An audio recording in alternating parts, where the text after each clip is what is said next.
Hello guys, नमस्ते, सलाम, राम राम, सत श्री अकाल। होप आप सब स्वस्थ होंगे और एकदम मस्त होंगे। बहुत दिन से ये सारे काम पेंडिंग पड़े हुए हैं। आपने देखा होगा बहुत दिन पहले मैंने आपको ये तोता बना रही थी, स्टार्टिंग दिखाया था, बट ये बीच में ऐसे ही रह गया। इसके पीछे बहुत सारे कारण हैं। कई बार होता है हमें कारण कुछ पता नहीं होता है।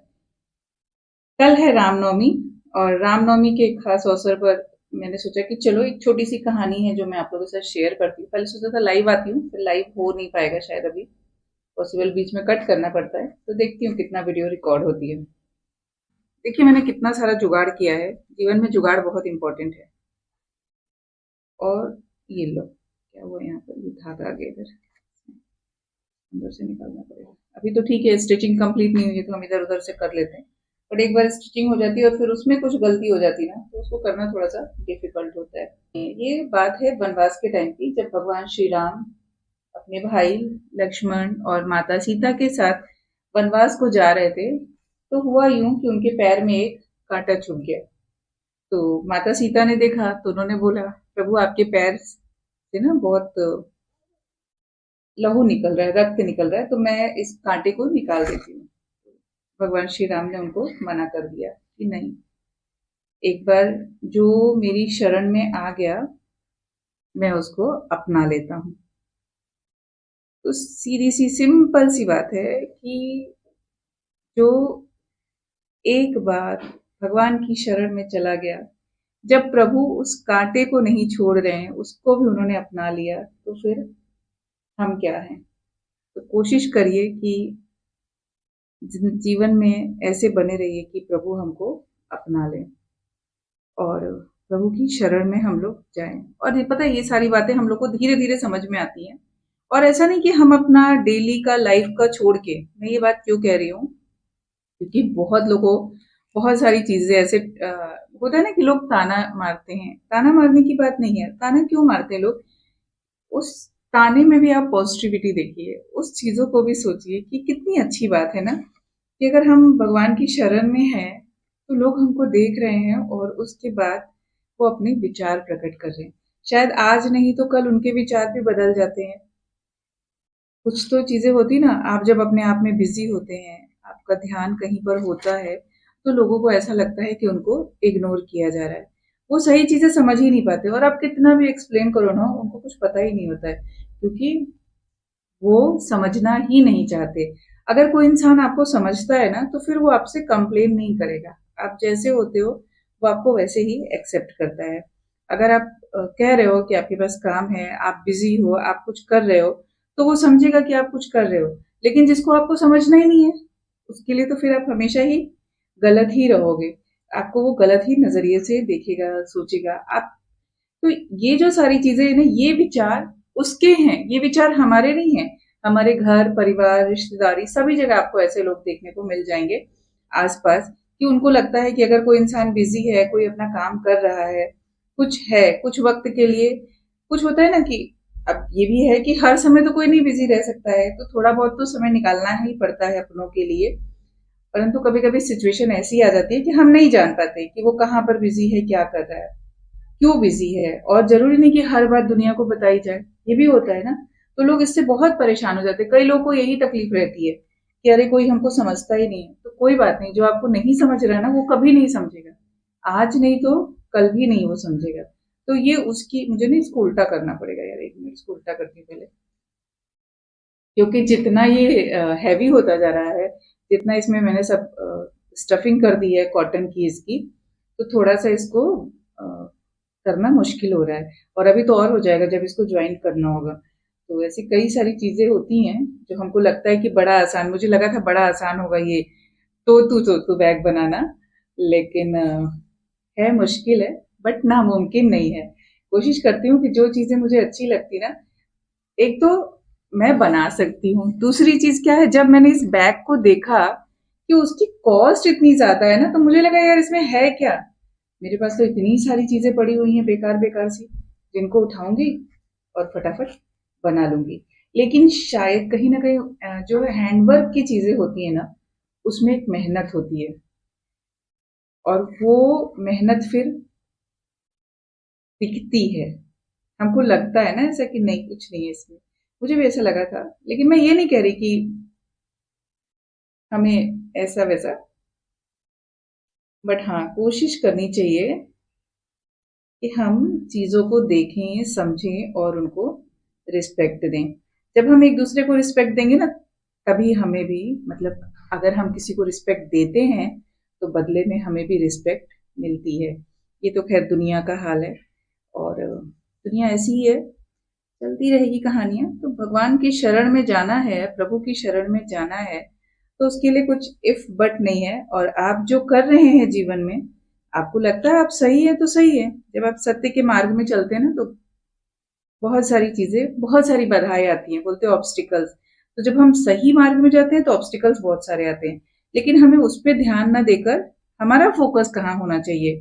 अगर कोई हमसे नाराज है तो ठीक है, वो मान जाएगा, समय समय सब कुछ सही कर देता है। अगर कोई किसी बात को लेकर कुछ परेशान है, देखो दो तीन तरह की चीजें होती हैं। एक तो होता है कि कुछ लोग आपको समझते हैं, बहुत ज्यादा प्यार करते हैं, उसकी वजह से होता है। फिर होता है कुछ लोग तो आपको समझते ही नहीं है, वो सिर्फ एक ऊपरी और दिखावे की बातें होती हैं।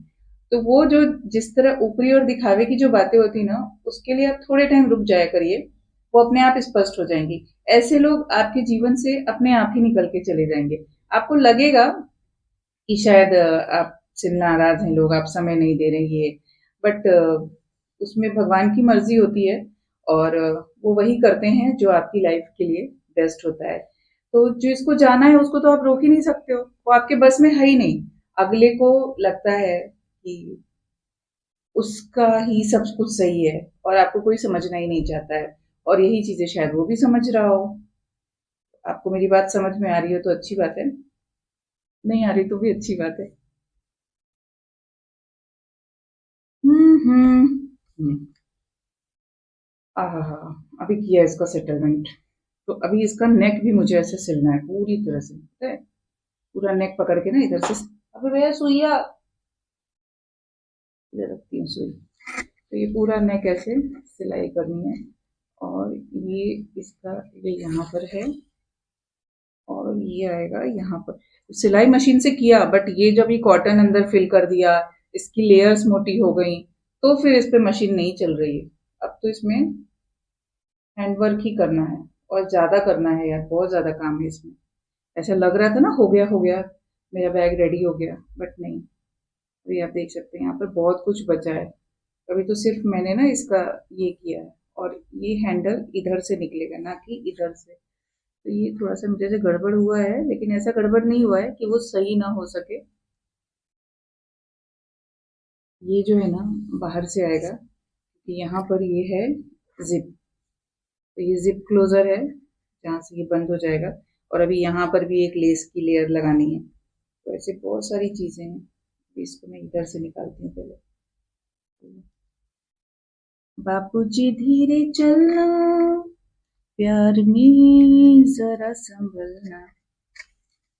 आप जब रामायण पढ़ेंगे तब आपको पता चलेगा।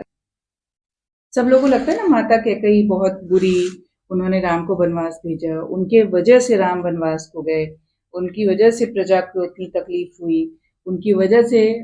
लेकिन आपको इसके पीछे की एक बहुत बड़ी बात जो है ना वो नहीं पता होगी। जो भगवान श्री राम थे वो तो सभी को पता है विष्णु के अवतार थे, और धरती पर विष्णु ने जब अवतार लिया था भगवान राम के रूप में, भगवान राम के रूप में, तो उसके पीछे एक बड़ी कारण ये थी कि उस टाइम धरती पर बहुत सारे राक्षस हो गए थे, और उनके वध के लिए उनको अवतार लेना पड़ा। उन बुराइयों को हटाने के लिए भगवान श्री राम को अवतार लेना पड़ा था, भगवान श्री विष्णु को राम का अवतार लेना पड़ा था। तो इसके पीछे ना एक और भी बड़ा रीजन ये आता है। भगवान विष्णु ने राम जी का अवतार लिया, और उनको वनवास जाना पड़ा, जिसके लिए सब लोग पूरी जितनी कहानी है जो हमें पता है उसमें यही बताई गई है ना, कि माता कैकेयी की वजह से उनको वनवास मिला, उनकी वजह से उनको वनवास को जाना पड़ा। परंतु जब ये सारी चीजें चल रही थी, और रामायण में हम जो जानते हैं कि माता कैकेयी की वजह से भगवान को वनवास जाना पड़ा, और उन्होंने जो माता कैकेयी ने कष्ट सहे, सबका सबने उनको तिरस्कार किया, यहाँ तक कि उनके खुद के पुत्र ने भी उनका तिरस्कार किया। परंतु सभी जानते थे कि माता कैकेयी भगवान श्री राम से सबसे ज़्यादा प्यार करती हैं। वो तो उनके पास ही बचपन से रहते थे, उनके हाथ से ही खाना खाते थे और इतना बड़ा अन्याय माने उनके साथ किया। परंतु इसके पीछे की जो कहानी है, वो सबको नहीं पता है। जब भगवान श्री राम वनवास जाने के लिए जो प्लानिंग देवताओं के बीच चल रही थी कि अगर इनका राज्याभिषेक हो जाएगा तो फिर तो ये वन में जाएंगे ही नहीं। पूरी सृष्टि में कैसे इन राक्षसों का वध होगा, कैसे इस दुराचारियों से हमारी धरती मुक्त होगी। तो जो भगवान श्री राम थे वो माता कैकेयी के पास मिलने गए और उन्होंने अपना विष्णु रूप में उनको दर्शन दिए और उन्होंने बोला कि माता, मैं कौन हूँ, क्या हूँ और मेरा जन्म किस लिए हुआ है, अ, मेरा अवतार जो धरती पर है वो किस लिए हुआ है। उन्होंने सब कुछ माता को बताया और ये भी बोला कि माता, आपसे स्ट्रांग तो कोई है ही नहीं, मतलब आपसे मजबूत कोई नहीं है जो ये सारी चीजें को सहन कर सकता है। अब माता कैकेयी ने क्या क्या सहन किया। माता कैकेयी ने एक पुत्र का वियोग, एक पुत्र का नहीं, दो पुत्रों का वियोग सहा। भाई भरत तो उनके अपने पुत्र थे, उनका वियोग भी सहा क्योंकि 14 वर्ष तो वो अयोध्या में रहे नहीं, अयोध्या से बाहर रहे। बाहर मतलब अयोध्या का जो क्षेत्र है उसके बाहर, वहां पर वो कुटिया बना के रहते थे, वो महल में आए ही नहीं 14 वर्ष और अपनी माँ से बात नहीं किया। तो एक तिरस्कार उन्होंने बेटे का ऐसा सहा। एक बेटा जो राम उनके थे, जिसको वो सबसे ज्यादा प्यार करते थे, वो वन को चले गए। उनके साथ साथ उन्होंने वो भी वियोग सहा। फिर उन्होंने पति का वियोग सहा, उनकी वजह से राजा दशरथ की मृत्यु हो गई। परिवार का वियोग सहा। परिवार का मतलब परिवार में कोई उनको मान सम्मान देता नहीं, उनसे सब लोग बात नहीं करते, वो एक वियोग सहा। पूरे अयोध्या क्षेत्र में लोग उनसे नफरत करते थे, उनसे घृणा करते थे, उनसे द्वेष करते थे। तो ये सारी चीजें, तो भगवान श्री राम ने कहा था माता, ये सब कुछ आप ही कर सकते हो, आप ही इतने मजबूत हो, आपसे ही ये सब मुमकिन होगा। तो इसके लिए माता कैकेयी, तो हमको लगता है कि माता कैकेयी कहीं ना कहीं अपराधी थी, उनकी वजह से श्री राम वन को गए। लेकिन ये जो सारी चीजें हैं ये सृष्टि में पहले से रची हुई थी, ये सब होना था, इसके लिए भगवान श्री राम का अवतार हुआ और वो वन को गए। जब जब बोलते हैं कि भगवान धरती पर आते हैं, जब दुष्टों का बहुत सारा वर्चस्व बढ़ जाता है, बहुत सारी बुराइयां होने लगती हैं, बहुत कुछ होने लगता है। तो आजकल भी बहुत सारी चीजें चल रही हैं जिनका कि विनाश होना चाहिए। राम और रावण दोनों ही मायावी। राम भगवान विष्णु, वो अपनी माया से सब कुछ कर सकते हैं और रावण भी मायावी था। तो जो मायावी है वो मुझे लगता है आजकल की जो एआई दुनिया है ना, वो दोनों चीजें हैं। मतलब एआई तो पहले भी थी, सतयुग त्रेता द्वापर सब टाइम में थी एआई, अभी वो टेक्निकली हमको दिख रही है, लेकिन कहीं ना कहीं वो हमारी चीजों को खराब कर रही है। और बहुत सारी जब बुराइयां बढ़ जाएंगी, जब सब कुछ एकदम त्रस्त हो जाएगा तो क्या होगा। मैं कभी कभी सोचती हूँ, बिना लॉजिक की चीज है, लेकिन ये बिना लॉजिक की नहीं है। हमारी तो एक उम्र है कि इतने साल तक हम रहेंगे और फिर चले जाएंगे, वो हमें नहीं पता आखिर वो कौन सी टेक्नोलॉजी है।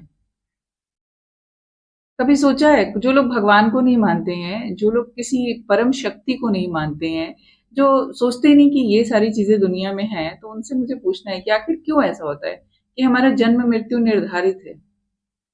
क्यों सृष्टि में अ, कुत्ते का बच्चा होता है, क्यों ऐसी चीजें होती हैं। क्यों गुलाब का फूल होता है, क्यों मनुष्य ऐसा होता है, क्यों सारी चीजें कहाँ से कैसे बनी। तो साइंस है यार, सबके पीछे साइंस है, लेकिन साइंस के पीछे कहीं ना कहीं कुछ तो चीजें है ना, अध्यात्म की कुछ तो है ना, वो शक्ति जो आपको खड़ा रखती है। तो ऐसी बहुत सारी चीजें हैं जो हमें जाननी चाहिए, सोचनी चाहिए और उसके ऊपर ध्यान देना चाहिए। अभी इसमें बहुत सारा काम है जो कि मैं करूंगी आराम से ठंडी ठंडी छांव में बैठकर, क्योंकि कुछ तो अच्छा लग रहा है, ये मौसम का जादू है और बहुत सारे काम है जो करने हैं और उसके साथ ही साथ सोचा कि चलो आप लोगों से थोड़ी चिट चैट कर लेती हूँ। अच्छा लगता है ना कभी कभी ऐसी ऐसी बातें करना। तो मिलती हूँ फिर, तब तक के लिए राम राम।